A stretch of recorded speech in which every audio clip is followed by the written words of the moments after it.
ये content show के काबिल नहीं है। ऐसा वैसा कुछ नहीं चाहिए। एटलीस्ट डिबेट लाइक मैटर तो हो। No, I am sorry. आप लोगों को थोड़ी और मेहनत करनी पड़ेगी। You may go now. इसे देखते ही सर फुल इम्प्रेस हो जाएंगे। हाँ सच में। Hey hi hi hi hi hi Shruti. Hi, good morning sir. Good morning Shruti, कैसी हो? आओ बैठो बैठो। Thank you sir. सर, एक एक्स्ट्रा ऑर्डिनरी न्यूज कवर की है, please watch it once sir. पहले मैटर तो बताओ, फिर वो ऑर्डिनरी है या एक्स्ट्रा ऑर्डिनरी है ये मैं बताऊंगा। सर, मेरी बिल्डिंग में मेरे घर के बगल की एक अच्छी खासी फैमिली आपस में झगड़ा कर रही थी और उन्हें देखकर मोहल्ले के सारे लोग एंजॉय कर रहे थे। मैं उन्हीं को शूट करके लाई हूँ। अगर इसे लड़ाई घर घर के नाम से प्रोग्राम बनाकर दिखाया जाए तो अच्छा रहेगा ना सर? टीआरपी भी मस्त मिलेगी। प्रोग्राम तो पक्का फेमस होगा सर। कैसा रहेगा? जर्नलिज्म का मतलब लोगों को खुशी देना नहीं है, इसका कोई न कोई उद्देश्य होना चाहिए। अब देखो, जैसे झगड़ा, मारपीट, रेप, मर्डर, लूटपाट और एक्सीडेंट, ये सब तो मामूली बातें हैं। 24 घंटे सभी चैनल यही दिखाते हैं। अपने फायदे के लिए और टीआरपी के लिए लोगों को गलत न्यूज दिखाकर उन्हें गुमराह करना जर्नलिज्म का दुरुपयोग है। ऐसी झूठी और गलत न्यूज दिखाने की वजह से मीडिया का नाम बदनाम हो गया है। इसलिए हमें घर तोड़ने के प्रोग्राम नहीं दिखाने, देश को जोड़ने वाले प्रोग्राम दिखाने हैं। तुम सब यंगस्टर्स हो, मुझे भरोसा है तुम अच्छा ही करोगे। Now go and do it. Okay sir, thank you. Okay sir, thank you so much sir.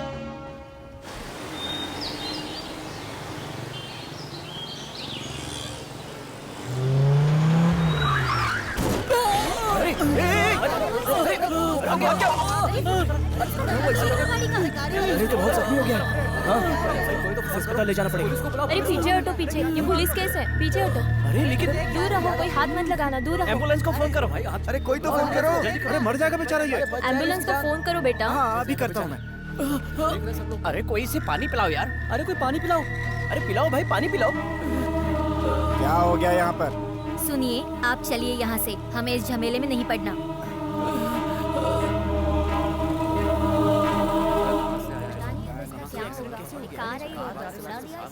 गलती किसकी थी? पता नहीं, हमें तो इस झमेले में नहीं पड़ना।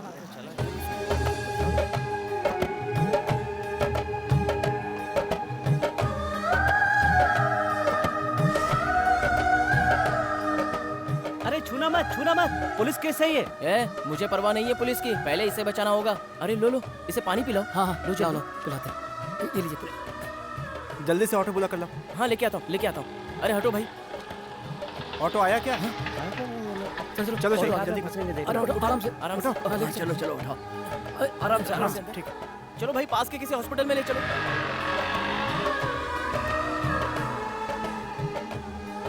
क्या मैं आपसे बात कर सकती हूँ?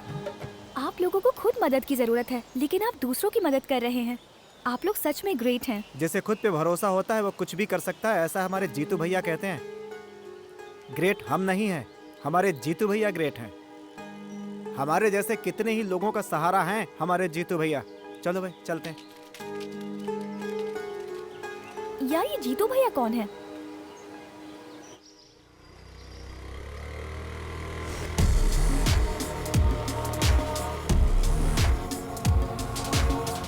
रुको रुको। हम लोग मीडिया से हैं, open the gate. Sorry madam, media वालों को अंदर जाना अलाउड नहीं है, आप अंदर नहीं जा सकती। ये सब क्या है? मीडिया वालों से पंगा नहीं लेना चाहिए, पता है जो ना? भी होगा हम देख लेंगे मैडम, आप निकलो यहाँ से। सर प्लीज सर, एक बहुत ही अच्छा कॉन्सेप्ट है हमारे पास। आपकी मदद के लिए हम आपको जिंदगी भर याद रखेंगे। Please open the gate sir. मैं तुम्हें कोई सुभाष चंद्र बोस या स्वामी विवेकानंद लग रहा हूँ क्या, जो मुझे जिंदगी भर याद रखोगी? चलो निकलो यहाँ से। सर प्लीज सर, चाहिए तो 500 रुपए ले लीजिए, पर गेट खोल दीजिए ना। अरे मैडम, हम आपका 500 रुपया लेके क्या करेंगे? आश्रम में दान कर देना। आप लोग बाद में आना मैडम, साहब के आने का टाइम हो गया है। चलो निकलो यहाँ से। चलो, हटाओ। साहब आ गए, गाड़ी हटाओ। सुनिए तो सर। Good morning sir.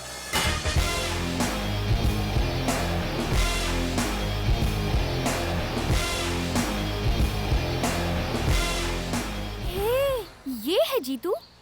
मैंने तो सोचा था कि कोई मदर टेरेसा जैसा बुजुर्ग इंसान होगा। He's so young. There is something special. Come, let's go.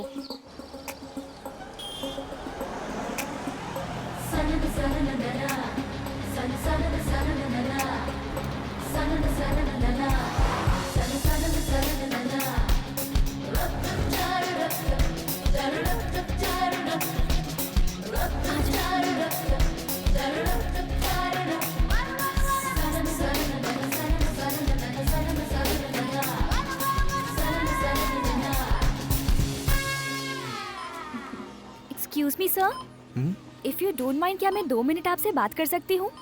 1 minute. Sure sir. Okay sir. चलो अब तो अपना काम हो जाएगा। हाँ, ये बहुत अच्छी बात होगी। मीडिया वालों से मैं क्या बात करूंगा? बिल दीजिए। हाँ? अरे ये कहाँ चले गए? हाँ? अरे वो रहे। हाँ, चल। सर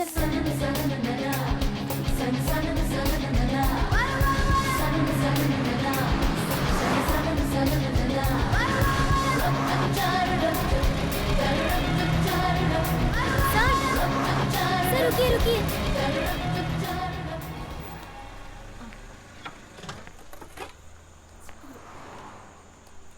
ये क्या सर, हमें रुकने को कहा और आप चले आए? मुझे किससे बात करनी है और किससे नहीं करनी है ये मैं अच्छे से जानता हूँ, और वैसे भी मुझे मीडिया वालों से कोई बात नहीं करनी है। प्लीज मुझे माफ कर दीजिए।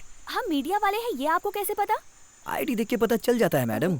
ओह, तो मीडिया से डर लगता है। अभी तक तो मैं किसी से नहीं डरा और शायद आगे भी नहीं डरूंगा, और फिर मीडिया वालों से मैं क्यों डरूं? तो फिर एक इंटरव्यू दे दीजिए ना सर। मेरा इंटरव्यू लेने की क्या जरूरत है? इससे आपकी सोशल सर्विस सबको पता चलेगी। इसीलिए मैं मीडिया से दूर रहता हूँ, और ये सब मैं अपनी खुशी के लिए करता हूँ, पब्लिसिटी के लिए नहीं। प्लीज ये गाड़ी हटा जब लीजिए। तक इंटरव्यू नहीं देंगे हम गाड़ी नहीं हटाएंगे। इंटरव्यू दीजिए, गाड़ी हट जाएगी।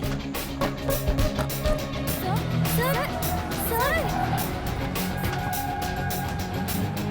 सर, जाओ जाओ, मैं भी देखती हूँ कब तक बचते हो। कुछ भी हो जाए, छोड़ना मत इसे। चल चलते हैं।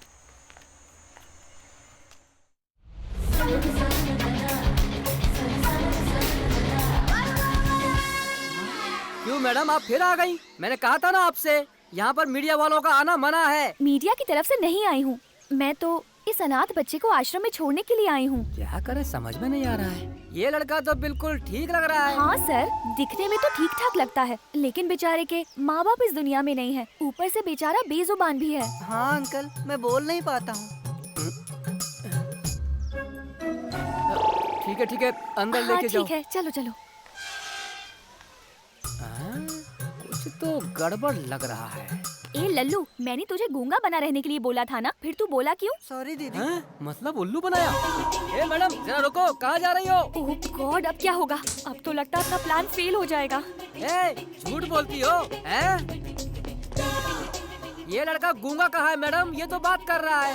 सॉरी अंकल, मैं बहरा हूँ। हाँ। ए, ये क्या ड्रामा लगा रखा है तुम लोगों ने? तुम Sorry, लोगों का दीदी। ये नाटक अब मेरे सामने नहीं चलने वाला। तुरंत निकल जाओ यहाँ से, वरना मुझसे बुरा कोई नहीं होगा। अरे सर, ये ऐसा है कि इसे कभी कभी सुनाई देता है और कभी कभी नहीं देता। कभी कभी ये बोल भी पाता है और कभी बिल्कुल नहीं बोल पाता बेचारा। अरे रे रे रे रे रे, मैंने ना जाने कैसी कैसी बीमारियां देखी हैं और सुनी भी हैं, लेकिन ऐसी अजीबोगरीब बीमारी ना मैंने कभी देखी है ना सुनी है। हाँ सर, मुझे भी पहले ऐसा ही लगा था, इसलिए इसे डॉक्टर के पास ले जाकर चेकअप करवाया। तो डॉक्टर भी इसकी बीमारी देखकर कंफ्यूज हो गया और इसीलिए डॉक्टर ने इस बीमारी का नाम कंफ्यूज बीमारी रख दिया। आप चाहो तो इसी से पूछ लो।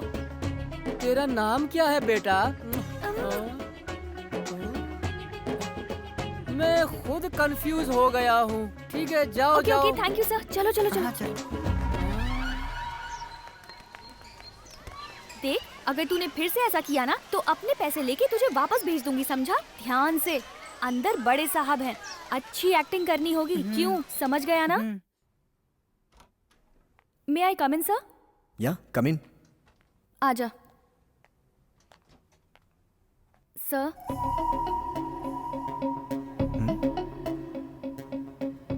मुझसे चाहती क्या है आप? सर, इसे आश्रम में भर्ती कराने आई हूँ। ये कहाँ से मिला? रोड पे, कौन सी रोड पे? पीछे वाली रोड पे। मुझसे मजाक कर रही हो? सर, आप थोड़ा आराम से बात कीजिए ना, मुझे आपकी बातों से डर लग रहा है। क्या प्रॉब्लम है इसे?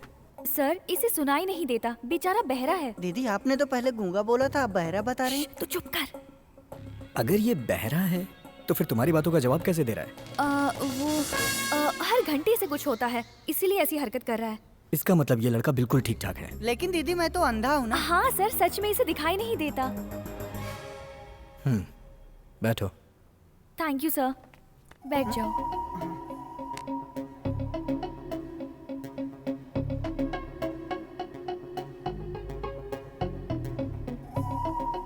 दीदी वो मदर टेरेसा की फोटो अच्छी है ना? चुप कर। ये फोटो मदर टेरेसा की है, तुम्हें कैसे पता चला? अनाथ आश्रम है तो उनका फोटो तो होगा ही ना सर। हाँ सर। अपना नाम बताओ। महादेव सर। महादेव। कहाँ रहते हो? लालगंज। स्पेलिंग मिस्टेक हो रही है सर। Oh sorry. क्या कर रहा है? हे, अगर तू अंधा है तो तूने स्पेलिंग मिस्टेक कैसे देखी? इस बच्चे को लेके यहाँ तुम ड्रामा करने आई हो? देखो, मेरे इंटरव्यू के लिए अगर तुमने ये सब ड्रामा किया है तो भूल जाओ कि वो तुम्हें मिलेगा।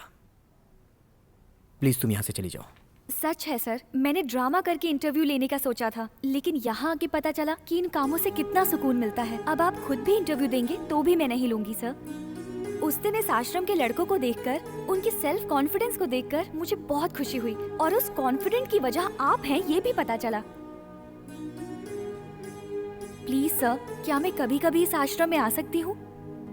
मेरे दिल को बहुत सुकून मिलेगा। प्लीज सर, मना मत कीजिएगा प्लीज। Please sir. ठीक है, आ जाना। Thank you so much sir. चलते हैं।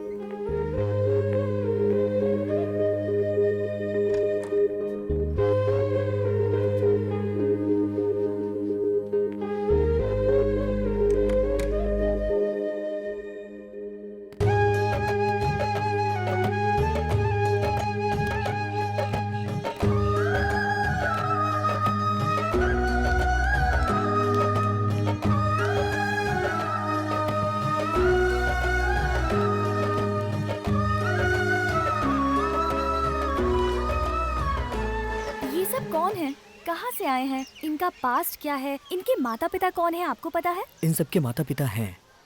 ये सब पैदाइशी अनाथ नहीं है। अपने माता पिता के रहते हुए भी ये बेचारे अनाथ हैं। ये उन पे बोझ न बने इसलिए वो इन्हें यहाँ भेज देते हैं। और ये बुजुर्ग यहाँ क्यों हैं? इनका तो परिवार होगा ना? ये भी बिल्कुल उन बच्चों जैसे ही हैं। इनके भी बेटा बहू पोता पोती सब हैं। अगर सच कहूँ तो इनके बच्चे अच्छा बिजनेस भी करते हैं और अच्छे पैसे भी कमाते हैं। लेकिन बूढ़े माँ बाप बच्चों पे बोझ ना बने इसलिए वो लोग इन्हें भी यहाँ भेज देते हैं। सब पढ़े लिखे गंवार हैं। पर एक बात जरूर कहूँगा, जब वो इस उम्र में आएंगे और उनके भी बच्चे बड़े होंगे तो वो उन्हें भी इसी कस्तूरी निवास के दरवाजे पर छोड़ जाएंगे। शायद उन्हें ये नहीं पता, ये सब यहाँ पर एक परिवार की तरह है और ये लोग एक दूसरे से बहुत प्यार भी करते हैं। नमस्ते भैया। नमस्ते भाई। परसों मैंने 500 रुपए दिए थे ना? हाँ भाई, वो मैंने काट लिए। ठीक है। हाँ।